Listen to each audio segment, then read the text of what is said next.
साथियों, हाल ही के दिनों में कुछ समय पहले आपने राहुल गांधी जी को जैन जी के नाम पर भारत के देश के युवाओं को उकसाते हुए, भड़काते हुए देखा होगा, लेकिन उनका यह प्रयास तब कामयाब नहीं हो पाया। लेकिन आज उन्होंने एक ऐसा अवसर तलाशा जब भारत के संसद के सामने, भारत मंडपम के सामने दुनिया के लगभग 160 देशों के प्रतिनिधि मंडल एआई समिट के लिए एकत्र हुए थे। उनके सामने उन्होंने अपने युवाओं को उसी तर्ज पर, जिस तर्ज पर वो भारत की जैन जी को भड़काने का प्रयास करते हुए, अपील करते हुए देखे गए थे, वह मकसद आज जाकर के उनका सफल हुआ। और उस मकसद के सफल होने से भारत को पूरे विश्व बिरादरी के सामने शर्मसार होना पड़ा। उनके युवा ब्रिगेड ने जिस प्रकार से विरोध प्रदर्शन किया, अर्धनग्न होकर विरोध प्रदर्शन किया और भारत मंडपम के सामने जो नंगा नाच दिखाया है, वो निश्चित तौर पर पूरे विश्व में, विश्व बिरादरी के सामने भारत का नाक नीचे करने वाला था। कोई भी नहीं चाहेगा कि भारत के सबसे बड़े एक पार्टी, सबसे पुरानी पार्टी का जो अपोजिशन पर बैठे हुए हैं, जो एक जिम्मेदार है, लंबे समय तक भारत का प्रतिनिधित्व किया है, भारत का नेतृत्व किया है, उनके युवा ब्रिगेड इस प्रकार से गैर जिम्मेदाराना हरकत करते हुए देखे जाएंगे।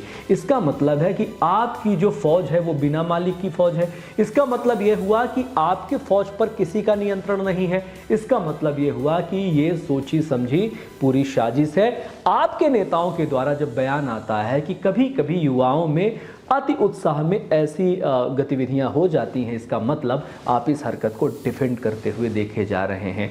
और बाकायदा उसके लिए पूरा प्रोटोकॉल फॉलो किया था और बहुत लंबे समय से इसकी प्लानिंग हुई थी। और निश्चित तौर पर उस प्लानिंग के हिस्से में आपकी पूरी बिरादरी होगी। और आपको क्या लगता है, देश आपका ये तमाशा देख नहीं रहा है?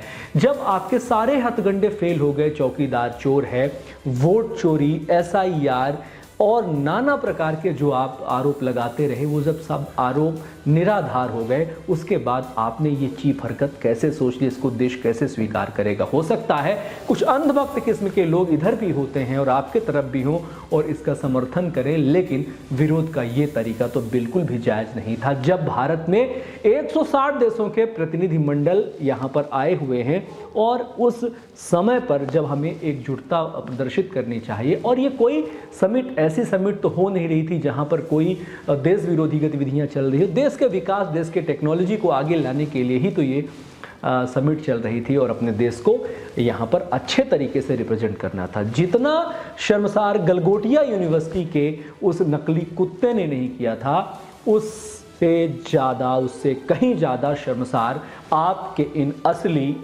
मतलब आपके इन असली, वो शब्द का प्रयोग तो करना ठीक नहीं होगा, लेकिन आपके इन असली चेलों ने, आपके इन असली जैन जी ने कर दिया। देश का जैन जी समझदार है जो आपके उकसावे पे आज तक नहीं आया, लेकिन आपके पार्टी का जैन जी, चूंकि आपने व्हिप जारी कर दिया होगा, तो उनको तो आना ही था। आप पर देश कैसे भरोसा करेगा? आप इस प्रकार की गैर जिम्मेदाराना हरकत करेंगे तो आपको कब लोग सीरियसली लेना शुरू करेंगे? वही लोग आपको सीरियसली लेते हैं जो खुद सीरियस नहीं है। लेकिन इस समय देश बहुत विडंबना के मुहाने पर खड़ा है। जो देश विपक्ष विहीन हो जाता है, उसकी सत्तारूढ़ पार्टियां हमेशा निरंकुश हो जाती हैं। और आज देश के पास अफसोसजनक बात यह है कि कोई विकल्प नहीं है। उसे हर स्थिति में एक ही विकल्प चुनने पर मजबूर होना पड़ रहा है, चाहे वो किसी भी प्रकार से काम करे। क्यों?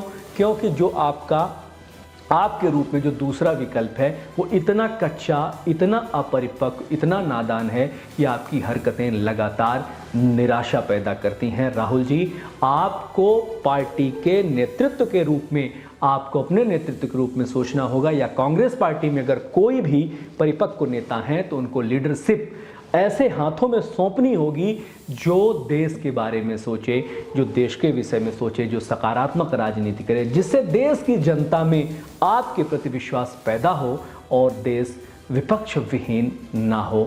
धन्यवाद करते हैं। जय हिंद, जय भारत, वंदे मातरम। ख्याल रखिए अपना।